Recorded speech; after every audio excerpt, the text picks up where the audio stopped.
이름도 모르는 남의 자식을 잉태해서 돌아오고 나온 후에 또다시 나가서 또 아이를 임신하여 돌아오고 여러 번 이제는 돈으로 팔려다니는 돌아오지 못할 처지가 되었으니 우리 같으면 이제 돌아올 수 없구나, 할 수 없는 인생이구나 체념하고 잊고 살 수 있는데 호세아는 기어코 그녀를 자기의 대가를 주고 사왔습니다. 다시 데려왔습니다. 이것은 무엇을 말합니까? 하나님이 이스라엘에 대한 사랑입니다. 바로 나에 대한 사랑인 것이죠. 지난날 수없이 말로 해도 안 듣고 홍수 심판을 해도 안 듣고 홍해 가르는 기적을 보여줘도 안 듣고 선자를 보내도 안 됐고 하나님은 결국 독생자 아들을 십자가에 죽게 하셨죠. 그 십자가의 핏값으로 우리를 구원하신 겁니다. 이 시간 이 사랑을 다시 한번 체험하는 성도 여러분 되시기를 축복합니다. 하나님은 호세아에게 음란한 아내를 통해서 하나님의 사랑을 깨닫게 하시고 훈련시킴으로써 사악한 이스라엘 왕과 백성들 앞에 당당히 하나님 말씀을 증거하도록 한 겁니다. 하나님께서는 자신의 사랑을 실천할 선지자로 호세아를 택했고요. 호세아에게 하나님이 이스라엘의 아픔과 똑같은 아픔을 아내 고멜을 통해서 알게 한 거죠. 이것은 오늘 우리들이 겪고 있는 어려움에 대한 응답 아니겠습니까? 여러분 어려움 있으세요? 혹시 모르죠. 그 어려움이 하나님이 우리를 통해서 하나님의 마음을 알게 하는 어려움인지요.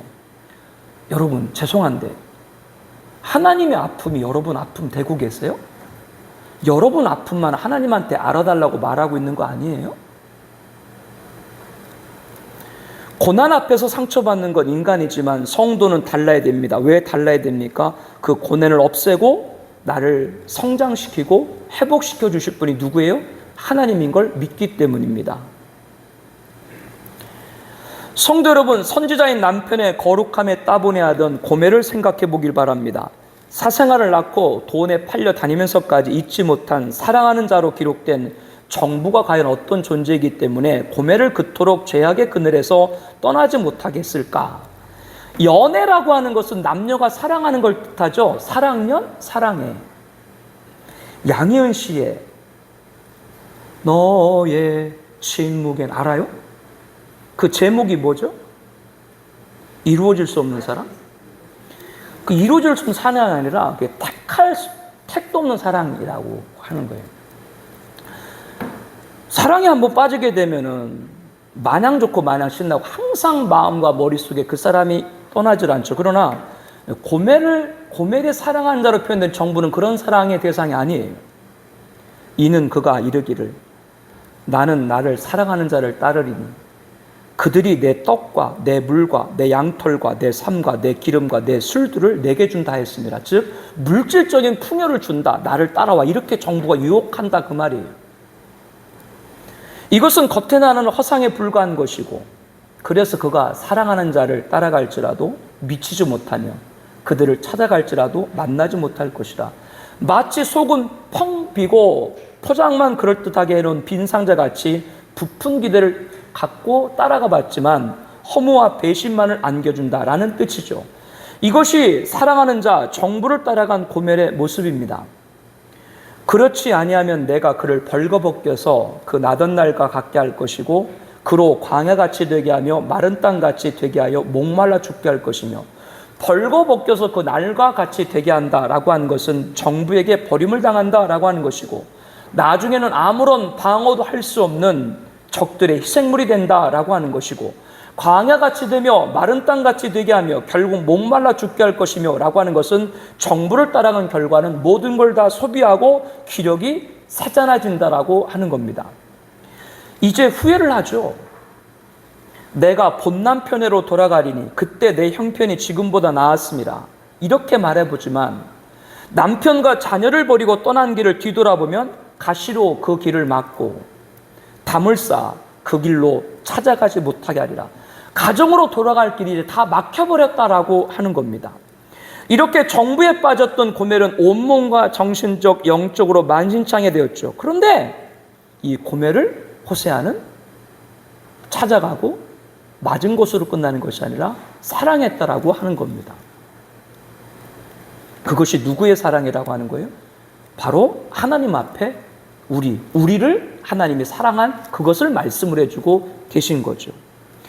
마틴 부버는 도대체 사랑을 강요할 수 있는가? 도대체 사랑을 강요할 수 있는가? 라고 하는 말이 무슨 뜻이에요? 이미 사랑하고 있는 사람을 대상으로만 사랑이 가능하다. 즉 내가 사랑하는 건 나를 사랑하는 사람만 사랑하는 거다. 이것은 일반적인 사랑론을 말하는 것이죠. 그러면 호세아가 음란한 아내 고멜을 사랑했다고 하는 것은 무엇을 말하는 것이라고요? 이스라엘에 대한 하나님의 사랑을 일컫는 것입니다. 여호와께서 내게 이르시되 이스라엘 자손이 다른 신을 섬기고 건포도주와 가저를 즐길지라도 여호와께서 그들을 사랑하나니, 하나님은 자기가 택한 백성을 사랑한다. 절대로 놓지 않는다. 확고부도한 하나님의 사랑을 말씀하고 있습니다.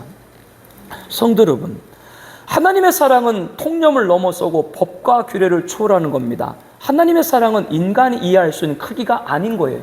그러니까 아들을 십자가에 죽게 했죠. 그 사랑 앞에 인간의 사랑? 말할 수 없는 거예요. 사랑이 법보다 강합니다. 노예로까지 전락한 고멜을 사오는 호세아를 통해서 사랑은 배반자까지 찾아 나선다라는 것을 알아야 됩니다. 그리고 그들을 위해서 중보하고 기도하는 것이죠. 자기를 헌신해서 잃은 자를 찾는 것이 바로 사랑입니다. 누가 그렇게 하셨어요? 예수님이죠. 그 사랑이 저와 여러분이 오늘 이 자리에 있게 한 겁니다. 본문을 통해서 세 번째 상고될 것은 배반자에게 사랑을 고백하라 하시는 하나님입니다. 하나님은 자신을 떠난 우리를 사랑하신 것이 바로 배반자까지 사랑하신 것이기 때문에 그렇죠. 그렇다면 이러한 사랑에 응답하는 성도가 되려면 어떻게 되는가? 하나님의 사랑에 응답하는 성도 과제는 그 사랑에 부응하려면, 응답하려면 첫 번째, 하나님의 사랑을 깨닫는 자가 되어야 됩니다. 오늘 우리가 잘 알고 있는 하나님의 사랑에 대해서 다시 증거하는 이유가 여기에 있는 것이죠. 그 이유는 누구든지 자기가 받은 하나님의 사랑을 깨닫는 만큼 응답이 임한다는 걸 알아야 돼요. 이것이 중요한 겁니다. 여러분이 응답받기 원하는 소원의 제목들 있죠? 그거 빨리 여러분 응답했으면 좋겠죠? 여러분을 향한 하나님의 사랑을 얼마나 아세요? 그 사랑을 깨닫는 만큼 여러분의 응답의 크기도 커질 것이다. 이게 성경의 가르침입니다. 우리가 베푸는 사랑을 깨닫기 위해서, 우리가 그것을 바로 알기 위해서 오늘 또 이 자리에 있는 것이죠. 그 사랑을 알지 못하면 감사할 수도 없죠. 그런데 그런 사람들에게 응답이 임할 수가 없는 것이죠. 선지자 말라기는 이스라엘 백성을 향해서 이렇게 말했습니다. 여호와께서 이르시되 내가 너희를 사랑하였노라 하니 너희는 이르기를 주께서 어떻게 우리를 사랑하셨나이까? 이스라엘은 하나님의 사랑을 많이 받은 백성에도 불구하고 이렇게 얘기하고 있는 거죠. 뭐라고 얘기를 하고 있어요? 언제 하나님 우리를 사랑하셨어요? 우리 그런 얘기 많이 하죠. 언제 저를 사랑했어요? 왜 사랑했는데 이렇게 나를 내버려 두세요? 이런 얘기 우리 많이 하죠. 이 한 가지만 사실을 봐도 이스라엘 백성들의 생각이 이러한데, 하나님을 사랑하고 그에게 감사할 수 있는가? 그렇기 때문에 그들에게 응답이 유온한 거죠.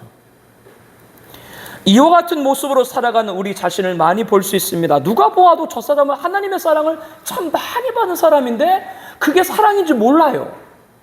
아이들 키워보면 알잖아요. 어릴 때는 말 잘 듣는 것 같아도 고등학교, 대학교 머리 커지고 사춘기 돼봐요. 이제 자기 못 들어. 부모만 하면 그게 아닌데 몰라요, 아이들은. 왜? 그러니까 아이들인 거죠. 마치 누가 하나님의 사랑을 알지 못하는 우리와 같은 거죠. 하나님의 사랑을 많이 받았은 사람인데도 불구하고 자신의 받은 사랑을 바로 깨닫지 못하기 때문에 그 사람의 신앙생활은 무미건조합니다. 따분합니다. 항상 하나님의 말씀이 건조하게 되는 것이죠. 그 하나님의 사랑이 내 가슴을 촉촉히 넘치게 적셔야 되는데 말이죠. 그래서 하나님의 사랑을 감사될 사람이 감사 대신 불평을, 찬양 대신 원망을 하는 겁니다. 그러면 그 사람에게는 응답이 있을 수가 없는 거예요. 우리는 날마다 하나님께서 우리를 위해서 독생자이신 예수 그리스도를 허락하신 것을 생각해야만 합니다. 곧 하나님께서 죄와 사망으로부터 구원하신 은혜를 기억하고 감사해야 됩니다. 이것이 본질적인 은혜와 사랑이죠. 본질적인 은혜와 사랑.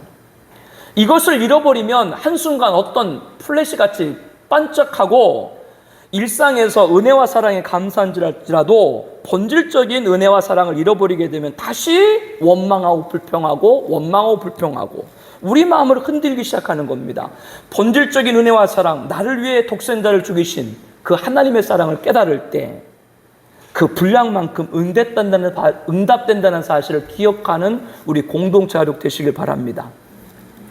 하나님은 자신을 떠난 우리를 사랑하신 배반자까지 찾아가신 사랑으로 우리들이 응답할 수 있는 두 번째는 하나님의 사랑을 깨닫기 위해서 노력하는 자가 되어야 됩니다.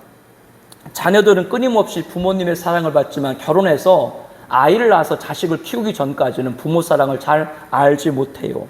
저도 이 진리를 알게 됩니다. 아버지가 되기가 가면 갈수록 어렵죠. 이 말은 철이 들었다고 하는 말입니다. 그와 마찬가지로 우리가 하나님의 크신 사랑을 입버릇처럼 말한다고 해서 베푸른 사랑을 다 깨닫는 것이 아닙니다.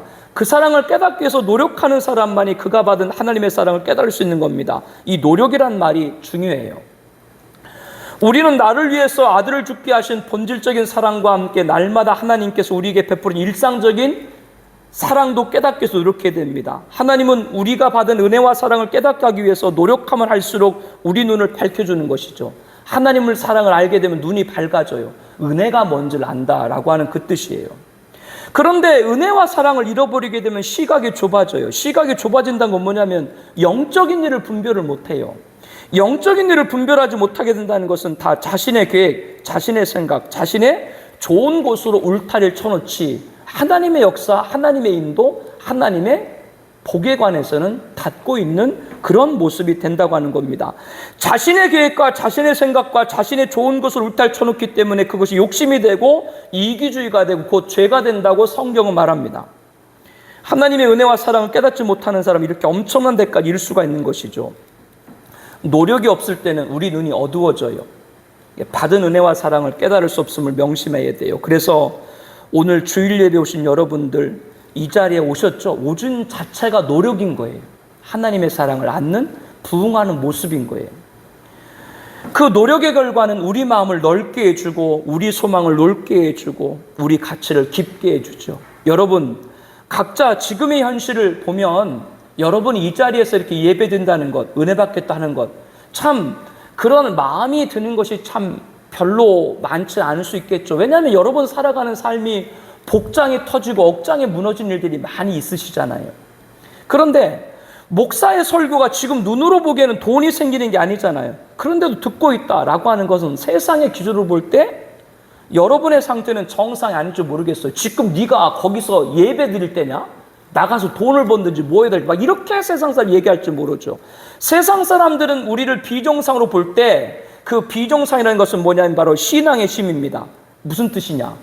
성도는 믿음으로 산다. 그 믿음의 힘인 거죠. 고난 중에도 기뻐하고 한다는 것, 남들이 허공에 대고 떠드는 것 같아도 실성해 보이는 것 같아도 하나님께 매달려서 필사로 기도하는 것, 이 모든 것이 노력이에요. 그렇게 하는 은혜의 자리에 나오는 자들에게 하나님의 사랑과 은혜가 날마다 넘치게 되는 것이죠. 배반자까지 사랑하신 하나님의 사랑에 응답하는 자는 하나님의 사랑을 깨닫는 자고 하나님의 사랑을 위해 노력하는 자고 그리고 하나님의 사랑을 고백하는 자입니다. 하나님의 사랑을 고백하는 사람은 누구냐? 배반자에게 입을 열어 사랑한다라고 말하는 것이죠. 이런 말하면 좀 듣고 싶지 않죠, 솔직히. 저 그거 좀 성경을 좀 넘어가죠, 이런 마음이 들죠. 보네포는 이런 말을 했습니다. 하나님을 사랑하는 행위는 하나님으로부터 사랑받고 있다는 것에 다른 측면에 불과하다. 이 말은 뭐냐?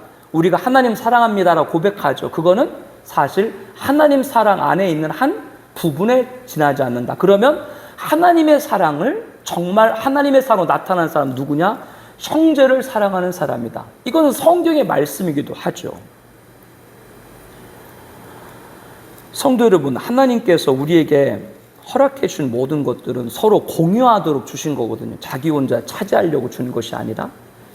그래서 에리 프롬이 이렇게 말했거든요. 사랑은 무엇을 가지려고 채우려는 소유지향적 삶이 아니라 이 땅에서 왜 살아야 되는지 존재지향적 삶으로 전해야 된다. 즉 내가 왜 이 세상에 있는지 자기 존재를 알아야 된다라고 하는 겁니다.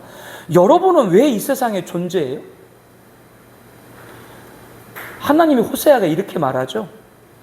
여호와께서 내게 이르시되 이스라엘 자손이 다른 신을 섬기고 건포도와 가달 즐길지라도 여호와 그들을 사랑하나니 너는 또 가서 타인의 사랑을 받아 음녀가 된 그 여자를 사랑하라.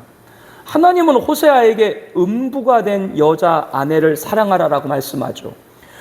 고멜에게서 오늘 설교 제목처럼 사랑한다, 그렇게 사랑한다라고 얘기하라고 하는 거예요.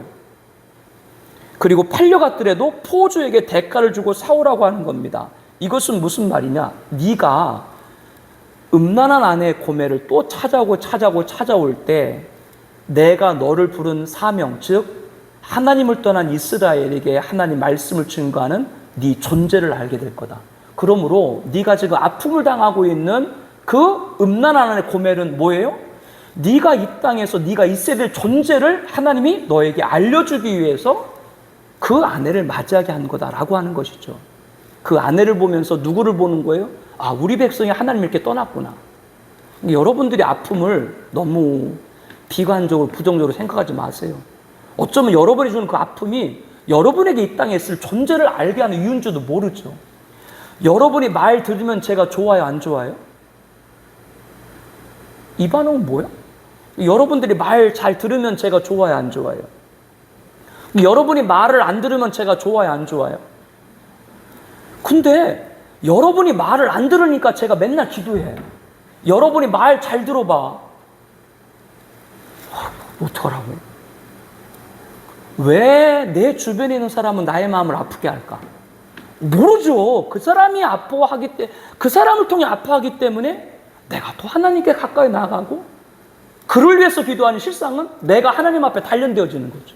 성경에 보니까 너희들이 단련된 제철소에 정련된 금같이 너희들 단련하시라라고 말씀하고 있거든요. 그러니까 여러분의 아픔을 너무 부정적으로 보지 말고 그것이 바로 여러분이 이 땅엔 존재를 알기 위한 하나님의 계획하십니다. 이렇게 전환할 수 있는 저와 여러분들을 주의 이름으로 권면해 드립니다. 성도 여러분, 우리에게 이런 사랑의 고백이 있어야 됩니다. 이스라엘이 다른 신을 섬길지라도 여호와께서 그들을 사랑하신 것처럼 너도 가서 음란한 고멜을 아내로 맞이하라. 그를 사랑하라 라고, 사랑한다라고 고백하라. 우리들에게 이런 고백이 있어야 된다고 하는 겁니다. 하나님을 떠난 배반자인 우리까지 사랑하신 하나님은 우리에게 배반자에게 입을 열어 사랑하라 라고 말하라고 하는 것이죠. 형제를 사랑하세요? 여러분의 형제는 누구세요? 사도 바울은 예전에 주인이었던 빌레몬의 돈을 훔쳤던 그의 종 오네시모를 맞이할 때 그가 이제는 나를 만나서 회심하고 변했기 때문에 너의 돈을 훔쳐간 그 오네시모를 맞이할 때 이제는 종 이상으로 곧 사랑받는 형제로 둘 자다, 이렇게 말하고 있습니다. 성경은 뭐라고 우리들의 형제를 얘기하고 있는 거예요? 너한테 피해를 준 자, 그 자까지 너의 형제인 거야, 이렇게 말하는 것이죠. 여러분, 이웃을 사랑합니까? 여러분 이웃이 누구예요? 예수님께서는 우리들에게 이웃이 원수까지라고도 말씀을 하고 계시죠. 그 원수에 배반자가 포함되는 것은 당연한 것이죠. 배반자까지 사랑한다라고 말하는 사람이 하나님 사랑에 부응하는 자다라고 성경은 말씀하고 있는 겁니다. 이것이 우리들에게 지금 당장 도달하기 어려울지라도 여기까지 나아가는 우리가 되길 소망을 해요. 그럼 여러분에게 하나님이 놀라운 은혜와 계획을 주실 겁니다. 그 후에 이스라엘 자손이 돌아와 그들의 하나님 여호와, 그 여호와를 경외하고 여호와의 은총으로 나아가리라. 이게 오늘 본문의 마지막 절이죠. 하나님이 그렇게 사랑했을 때 결국 뭐요? 그들이 여호와께 돌아와 다시 여호와를 경외하고 여호와의 은총으로 나아가리라. 이게 배반자까지 찾아간 하나님의 사랑의 결과의 모습입니다. 우리가 이런 사랑으로 여러분에게 아파하고 여러분에게 슬픔을 주고 여러분 마음을 속상해하는 분들이 같이 하나님께 나아가는 그런 우리가 사랑하는 분들이 그런 분들이 되기를 축복합니다. 그런 일이 반드시 있어요. 왜? 성경 말씀이 우리 삶과 관계없나요? 아니죠. 성경 말씀 바로 우리 삶이에요. 하나님의 사랑을 받은 그리스도인들은 반드시 그 사랑에 대해서 응답해야 됩니다. 분명한 것은 사랑에 대해서 바른 응답하지 않고는 하나님의 사랑을 깨달았다라고 말할 수 없는 거예요. 우리는 모두 이 같은 관점에서 지금 나의 삶을 누구보다도 진지하게 성찰해 보길 바랍니다. 그리고 호세아 그 상황에 비춰봐서 우리 삶 자체를 하나님의 은혜와 사랑에 대한 응답이라는 믿음을 갖고 나아가는 여러분 되길 바랍니다. 하나님은 사랑하라, 모든 사람에게 사랑하라 라고 말씀을 하고 계신데, 하나님의 사랑을 바로 깨닫고 노력할 뿐 아니라 하나님이 하신 것처럼, 주님이 하신 것처럼 배반자까지 찾아가 사랑하라 라고 하는 그 주님의 사랑에 부응할 수 있는 우리 모든 청하비전교회 공동체 가족 되시기를 예수님의 이름으로 축복합니다.